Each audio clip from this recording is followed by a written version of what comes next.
kan amma dubbachuuf deemu taayitilii garaagaraati.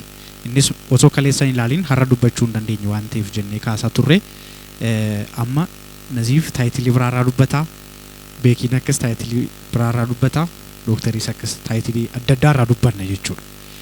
Caalaatti akka isin hubattan booddees waan muraasa akka kaastaniif kanan isin afeeru Beekii biraa gaazexeessummaa irraaf kaleessaarraa waan nu jedhee jira. Walabummaa miidiyaa fi naamusaa gaazexeessummaa kan jedhurraa akka irraa dubbannuu fi inni lammataa aktiivizimii fi joornaalizimii yeroo itti wal dhugee jiru kana keessatti attamitti adda adda baasna. Hundumtuu gaazexeessaadha, hundumtuu aktiivistii ta'ee addunyaa aktiivizimii keessa jira. Isaan kun lamaan maali? Saayinsiin maal jedha? Hawaasni akkamitti hubataa? Gaazexeessitoonni akkamitti hiikuu kan jechuudhurraa waa'ee aktiivizimii fi joornaalizimii kanarraa sirnaan itti dubbanna. Fuuldurri maaliin? Gaaffii hundaati. Kalammataa Naziif irraa gaazexeessummaa nageenya biyyaa mirkaneessuu fi gahee inni qabu.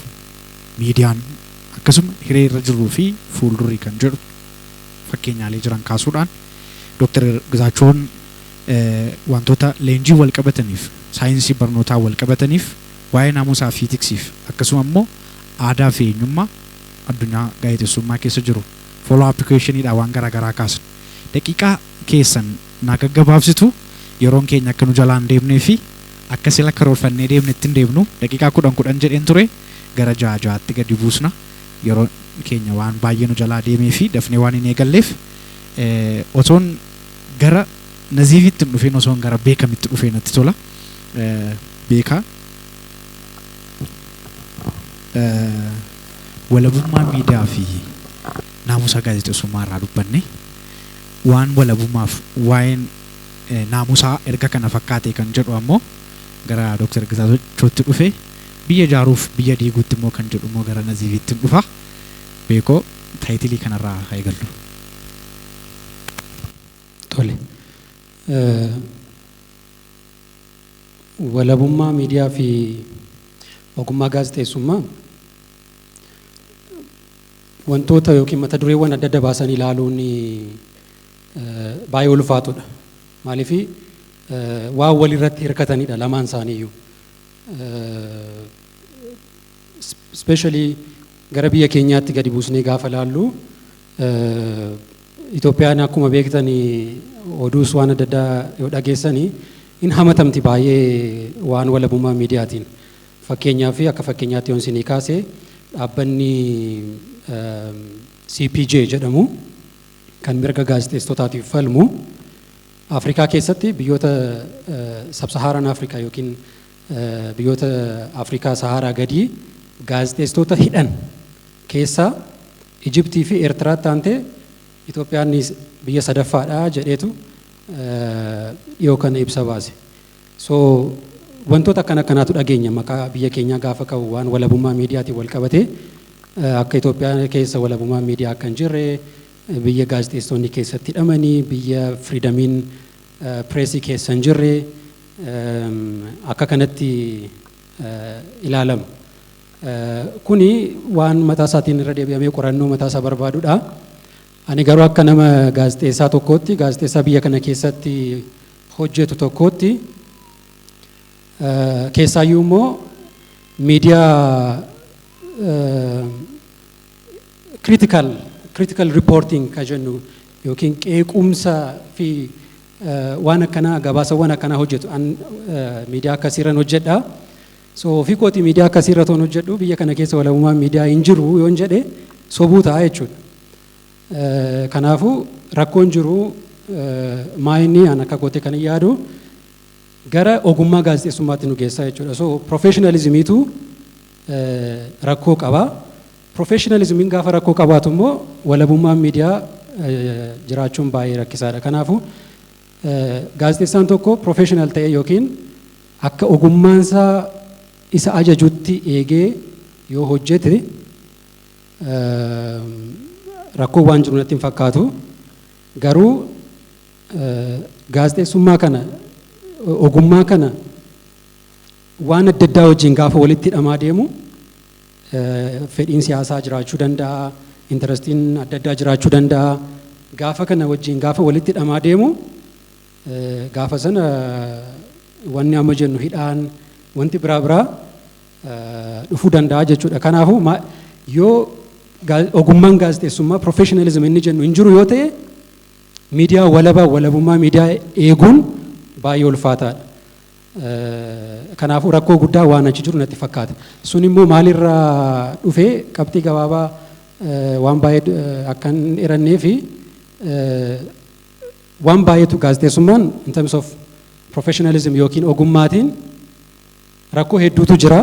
Garuu achi keessaa tokko kan amma lalisaan gaaffii irratti tuquudhaaf yaale waa'ee aktivistummaati. Aktivistii fi aktivistii ta'uu fi gaazexeessaa ta'uun biyya kana keessatti baay'ee wal makee jira. Gaazexeessaa ta'uun dhugaa gabaasuu yookiin dhugaa himuu jechuudha, waan biraa miti. Yoon baay'ee simplified definitioniin isaa dhugaa himuudha, wanni biraan qabu. Aktivistummaan ammoo waan tokko dhugaan achi jiraachuus danda'a, jiraachuu dhiisuus danda'a, garuu waan sana leellisuudha. Fakkeenyaaf political activist namni ta'e namni aktivizimii siyaasaa keessa jiru interestii siyaasaa isaa eeggateetu waan sanaaf aktivistummaa hojjeta jechuudha. So nu biratti wanni kun lamaan waan baay'ee wal makinatti fakkaata. Ani gaazexeessummaa keessa gara waggaa 12 hojjedheera. Haaf walakkaasaa anumtu gaazexeessaa ta'een hojjedhe jedhee dubbachuudhaaf nan rakkadha. Aktivistii sin ture waan adda addaa barreessuu baay'ee wal makaa waan tureef jechuudha. Garuu gara boodaarra gaafa ogummaan kun sirriitti hubachaa gaafan dhufu amma aktivistii otoo hin ta'in gaazexeessaadha jedhee of waamuudhaaf ija jabaadhee dubbachuu nan danda'a. Warra amma eebbifamtan asumaan ergaa gabaabaa warra amma eebbifamtanii isin gaazexeessitoota Oromooti yookiin immoo gaazexeessitoota Itoophiyaatis yoo jettan akkitti of waamtan gaazexeessaatti aantee waa maxxantee dhufti taanaan of gaafachuu of ilaaluu qabdu jedhee tan amana. Maaliif gaazexeessaan Oromoo hin jiru, gaazexeessaatu jira. Aktivistummaan iddoo kanatti kan inni aktivistummaaf gaazexeessummaan kan inni wal maku jechuudha. Fakkeenyaaf gaafa tokko gaafa oduu hojjennu chaalenjiiwwan yookiin akka rakkootti nu mudatan keessaa biyya kana keessa waraannatu jira quba qabdu.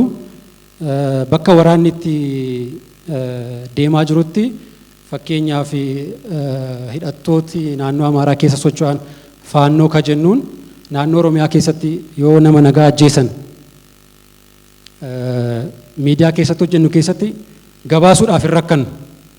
Fiignee dhaqneetu warri faannoo akkanatti nama ajjeesan maal jennee hin gabaasnu.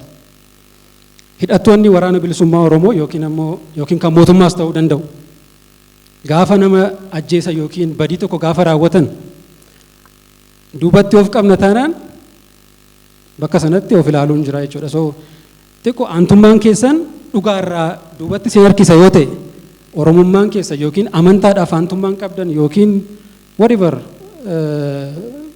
waamuu dandeessu.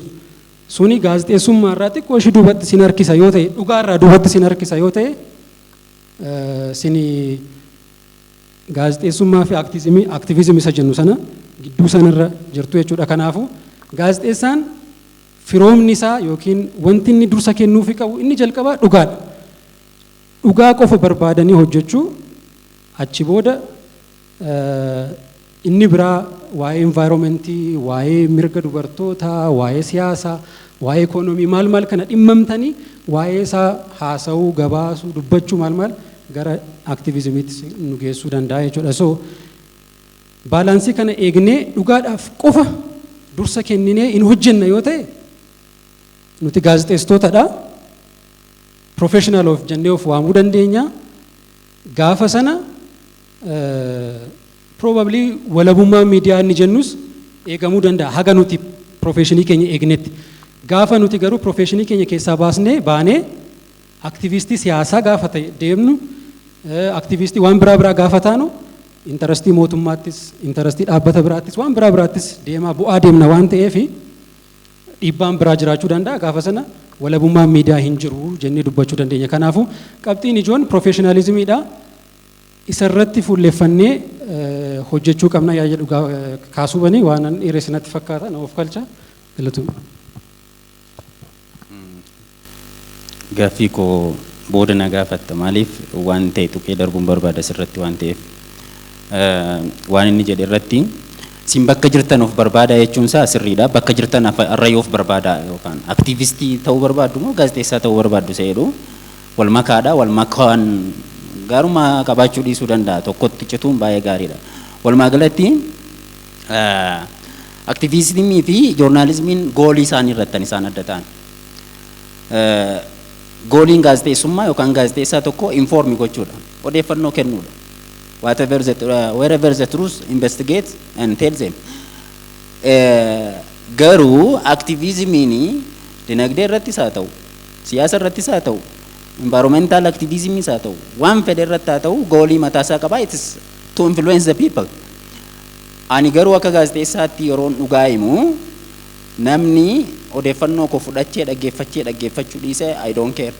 Odeeffannoo himuudhaan I don't care maaliif hin jedhe careless ta'uu komite akkas jechuun ko. It depends. Contentiin ilaadhu irratti hundaa, dhugaanii himu irratti hundaa. Dhugaa barbaaduudha jennee irra miti. Dhugaa sana otoo asiifachi hin saaqiin dhugaan sun garuu amma dhumaatti penetrate goonee uummataaf fiduu dandeenya taanaan sababatti miidiyaan keenya successful hin taaneef hin qabu. Aktiivizimiidha taanaan immoo jabaannee cimnee philosophically cimuu danda'uu qabna, politically cimuu danda'uu qabna, beekumsa dinagdeedhaan cimuu danda'uu qabna, beekumsa karaa adda addaas cimuu danda'uu qabna. We have to influence. Maaliif public attitude win gochuudha waan ta'eef waan hojiin keenya jechuudha. So kanarratti adda ba'u wantoota kana lamaan adda baasanii deemuun maaliif successii keessaniif warra media industrytti galtanii jirtaniif successii keessaniif baay'ee murteessaadha. Asiifachi jechuun tariitii identity keessan of ijaaruu keessatti image keessan build gochuu keessatti baay'ee rakkoo waan qabuuf adda baasanii deemuun baay'ee barbaachisaadha jedhee yaada. Haala kanaan hubachuun gaariidha. Gaaffii kee xiqqoo akka gabaabsitu yeroo keenyaaf akka dhimma itti baanuu fi aktiivizimii fi joornaalizimiin akkas erga jennee waa'ee naamusaaf gaazexeessummaa akkas erga jennee gaazexeessaan tokko gahaa ta'uudhaaf naamusa eeguudhaaf akkasuma ga'umsi isaa maal akkamitti leenjifama jalqabbii irratti ga'umsi gaazexeessaa maaliin ilaalama naamusa eeguun isa ta'u eegsisuun isa ta'u kanarraati addunyaa barsiistan keessatti addunyaa leenjistan keessatti saayinsiin maal jedha naamusa eeguufis waan ammaa kana adda adda baasee beekuufis. Tole gaaffii baay'ee bareedaadha. Gaazexeessaan tokko gaazexeessaa jedhamuu fi tokko iskiilii isaa qabaachuu qaba. Iskiiliin jiraachuu mala. Lammaffaa iskiilii isaa qabu sana iskiilii gaazexeessummaa qabu sana beekumsaan yookaan treeningiidhaan jabeeffachuu danda'uu qaba. Maaliif gaazexeessummaan odeeffannoo namarraa fuudhanii namatti dabarsuu miti baay'ee. Gaazexeessummaan beekumsa dinagdee irratti hojjettoo ta'e beekumsa dinagdee sirriitti qabaachuu danda'uu qabda. So kanaaf basic training qabaachuu qabda jechaadha sanarratti. Siyaasa qeequu barbaaddoo ta'e akka gaazexeessaatti gaazexeessaa siyaasaa ta'uu barbaaddoo ta'e beekumsi siyaasaa baay'ee barbaachisaadha.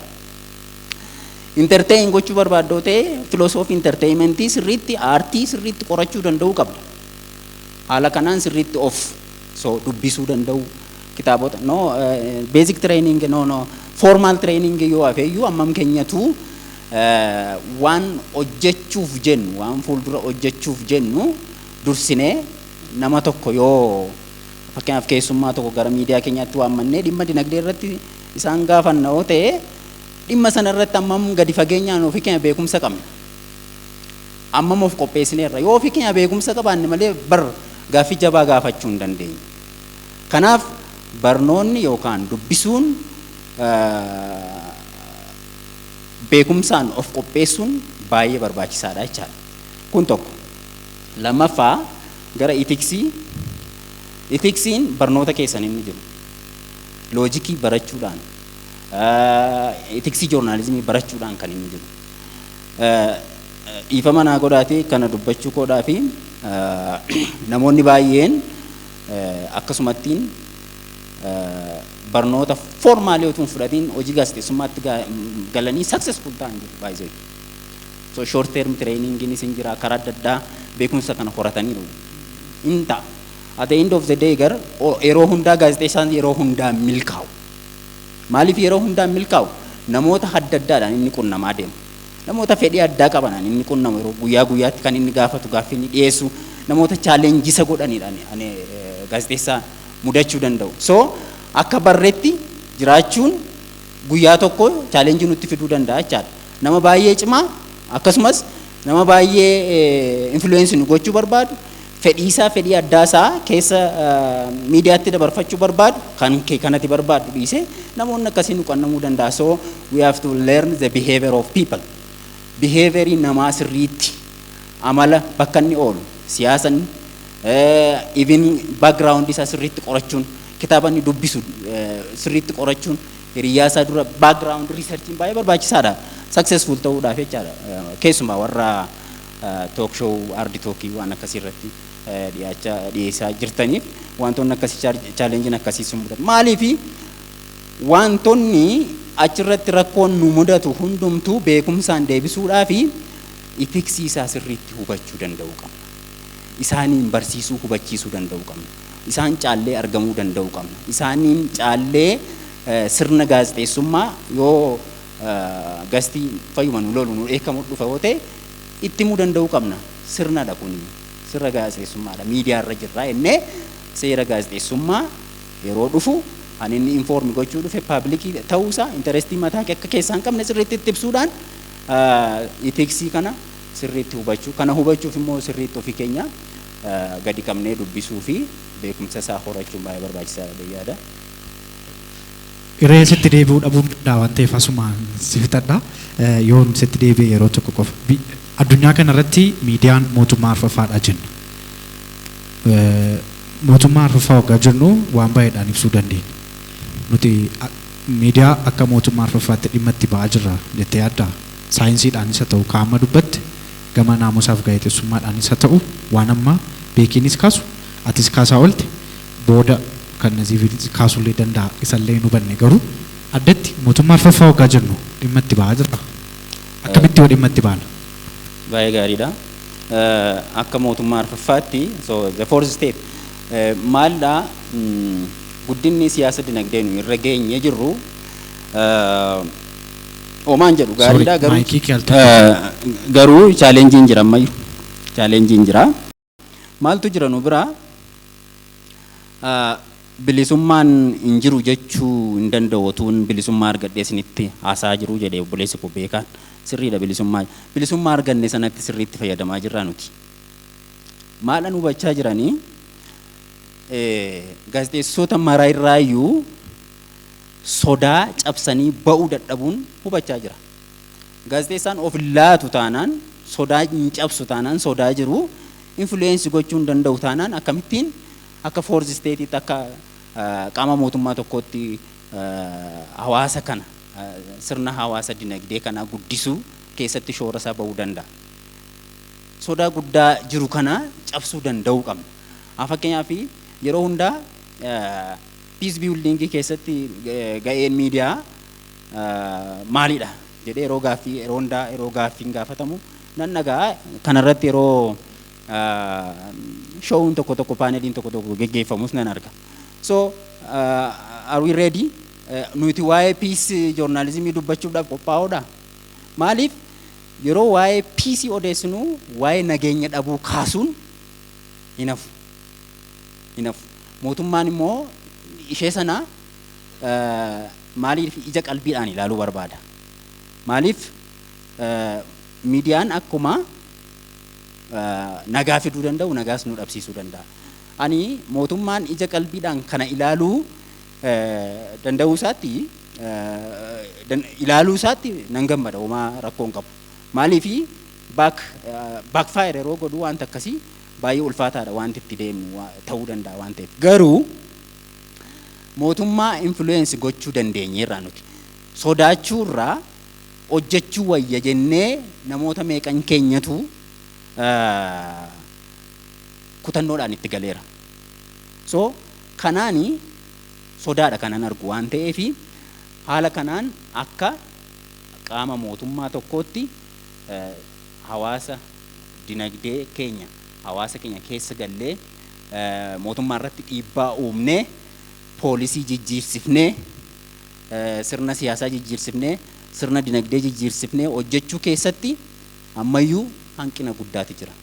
Maaliif ani hin beeku waan ta'eef wantan argee hanga yoonaa hin qabu waan ta'eef amma dhiyeenya kana wantoonni argamaa jiran jiru.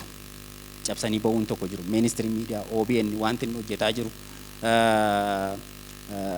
qorannoo investigative journalism kana uummatatti beeksisuu irratti duraanis hin turani haala adda addaatiin hin ture hojjetamaa ture.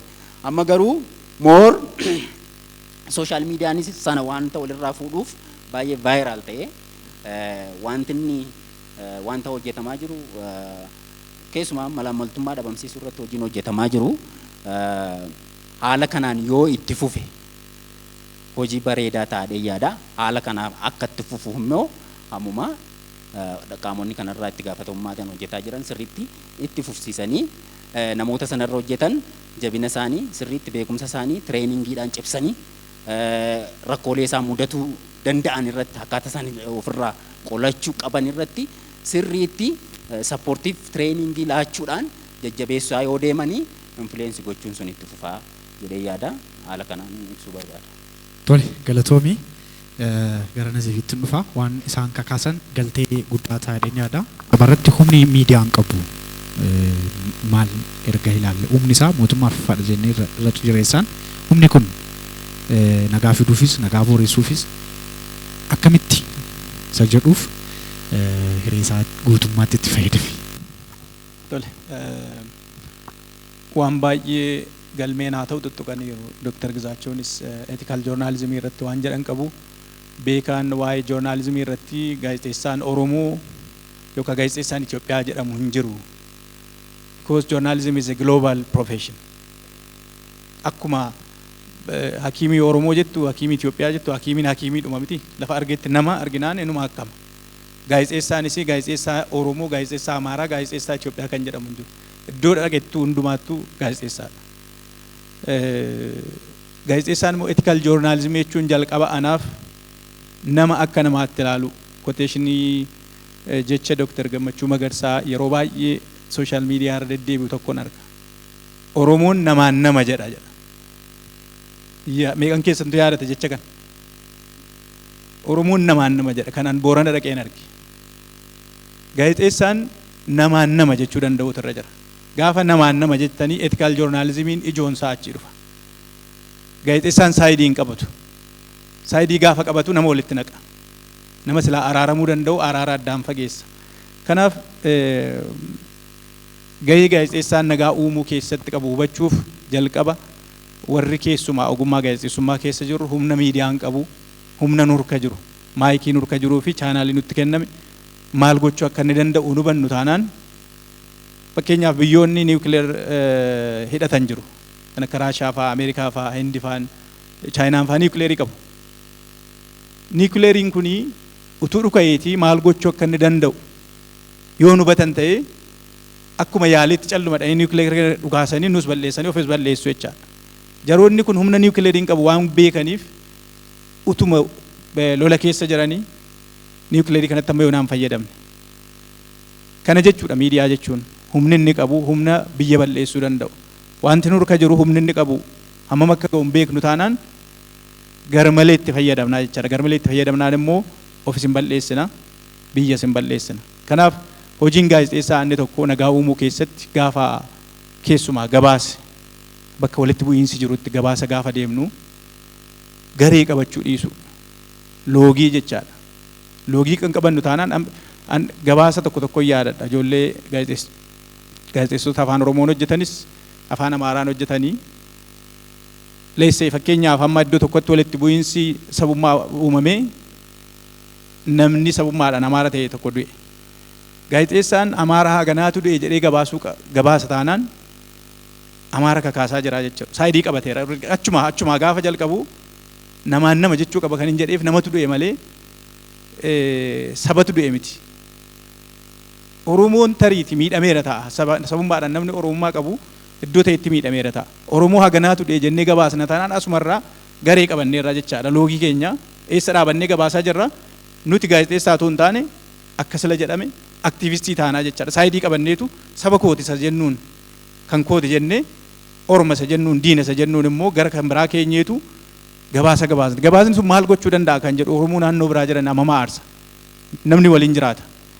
Kanaaf isa ollaa isaa jiru isin bakka biraatti nu ajjeesaa jirtu jedha. Asumaan diina walitti ta'a jecha namni waliin jiraachaa jiru. Kanaaf lola uumnaa jecha namoota nagaadhaan jiraachaa jiran gidduutti lola uumna. Gabaasni nuti gabaasuudhaan dhugaa gabaasuudha. Namni du'uu isaati dhugaa guddaan. Sababni namni du'eef maaliif walitti bu'iinsa jira. Walitti bu'iinsi maaliin uumamee maal kan jiru qorannoo barbaada. Kun hojii gaazexeessaa miti. Gaazexeessaan dhugaa jiru dhugaa achitti uumame gabaasuudhaa fi dhugaa sanaaf immoo falli jiraachuu isaa gabaasuutu irra jira. Malee sabummaadhaan nama waamnee keessumaa biyya kana keessatti wanti uumamu kana waan ta'eef ijoo kana kaasuu barbaada. Addunyaan amma keessa jirru addunyaan nagaan dhibeedha. Nagaan iddoo hundumaatti baay'ee maal jennaa leegjarii materiyaal ta'eera. Iddoo hundumaa nagaan dhibeedha. Garuu kan biyya keenyaa immoo tokkoffaa nu ilaallata keessa jiraanna. Lammaffaa immoo baay'een isaa utuu irratti hojjetame waan furamuu danda'udha. Kanaaf immoo akka hin furamne kan gochaa jiru baay'ee isaa walabummaa miidiyaa kan jenne sila kaasne gahee mataa isaati qaba. Walabummaa miidiyaa kan jennu al tokko biyya kana keessatti namni mirga isaa malee dirqama isaa ilaaluu hin barbaadu. Gaazexeessaan tokko gaafa maayikii qabatu waan humna qabu akka niwukileerii humna qabutu harka jira jenneerra mirga qaba. Mirga hojii hojjechuu freedom of speech kan jennu press freedomiitu sana kenneefi press freedomiin kun immoo responsibility mataa isaatiin immoo qabatee dhufa. Equal important. Responsibility gaazexeessaa tokko irra jiru freedomii inni qabu wajjin waluma qixa. Wanti inni afaan isaatii baasu yookaan wanti inni qubeessaa isaatiin iskiripsoo isaatiin barreessu akkuma mirga barreessuu qabu itti gaafatamummaa waan barreesseef immoo fudhachuu qaba jechaadha. Ethical journalism hordofu taanaan principally journalism hordofu taanaan waan inni hojjetu biyya irratti uummata isaa irratti naannoo isaa irratti waan fidu hin hubatu taanaan responsibility sana beekuu danda'u. Mirga keenya qofa miti. Mana kana keessatti mirga ka'ee iyyuu nan qaba. Garuu obbolaan koo immoo mirga jeeqamuu dhiisuu qabu. Kan understand gochuu danda'u nurra jira. Mirga iyyuu koo qofan qaba jedha taanaan mirga kan isaa tuqeeraa jechaadha. Iyyuun koo mirga haa ta'u inni immoo jeeqamuu dhabuudhaaf nagaan jiraachuuf mirga qaba. Kun responsibility dha jechaadha.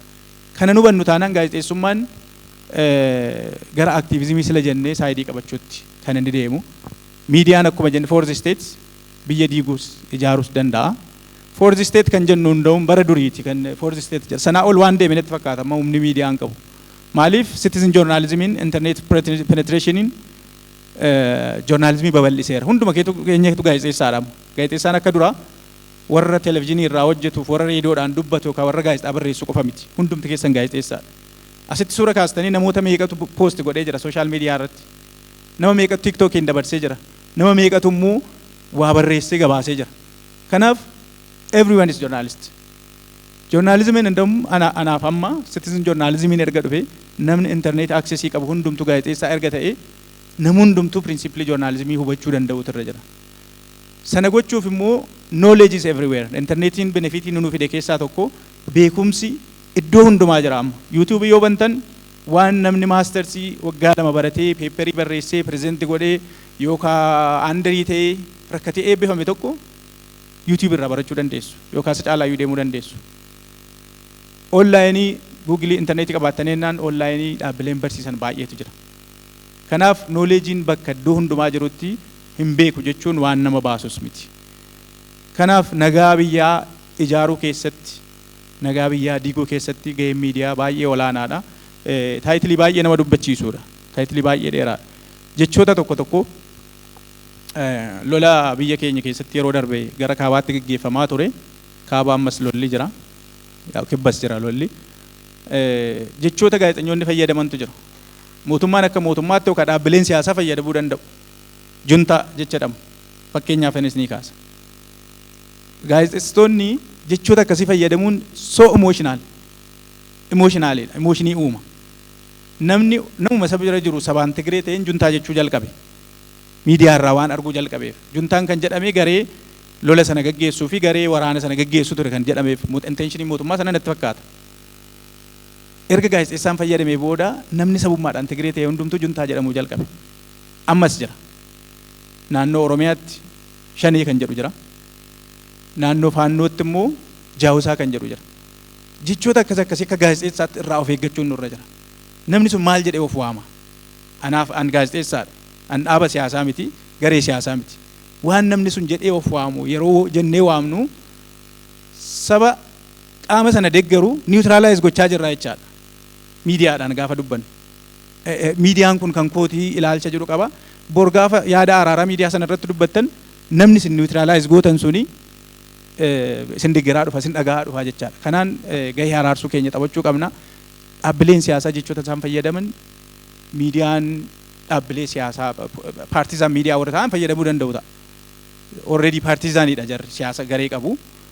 Miidiyaan jira sabi miidiyaan niwutiraal ta'ee saba hundumaaf hin garee hundumaaf hin hojjedha jedhu garuu jechoota imooshinaal ta'an bileem nama godhan maqaa nama balleessan akkasii fayyadamuu dhiisu. Gara dhuunfaatti gaafa dhufnu lafuma kaanii namoonni tokko tokkotu baalaansi hin godhin nama dhuunfaa yeroo maqaa balleessan jira. Humna guddaa qaba. Namni sun jiraachuu hin danda'u saba keessa. Ollaa isaa keessa jiraachuu hin danda'u. Kanaaf miidiyaan nama dhuunfaarraa kaasee hanga biyya walitti buusutti waan reediyoon Ruwaandaa godhe yaadattu baay'een keessan jedhee yaadadha. Reediyoo tokko kan lola sana keessatti gahee guddaa kan taphate. Maal jedhanii waamanii jalqabaa saba garee keenya miti jedhee yaadeen reediyoon suni kookroach jechuun bararii jennaan nuti iddoo biraatti waan jettan hin beeku. Bararoo jedhuun iddoo tokko tokkotti afaan Amaaraatti natti fakkaata. Namummaa isaanii gadi buusee jecha dihumanize godhe jalqaba. Bararoo yeroo argitan irra jettanii ajjeestu miti. Kanaaf nama sana jalqaba namummaa isaa irraa molqitanii ittu jechaadha bararoo gaafa jettan. Juntaa gaafa jettanii namummaa isaa irraa molqitanii ittu juntaadha. Argitanii innaan ajjeesuun akka waan mirga ta'etti kan ilaalamu. Waraanaaf hin fayyadu. Loltuudha ajjeesuu dhaqe sabii ta'eef. Gaazexeessaadhaaf garuu akka namaatti nama jedhee kabajee pirinsipilii joornaalizimii eegee hojjechuu qabxiilee baay'eetu jira. Yaada dhedheeraa kaasuun waan hin danda'amneef isuma kanarratti dubbachuun barbaade.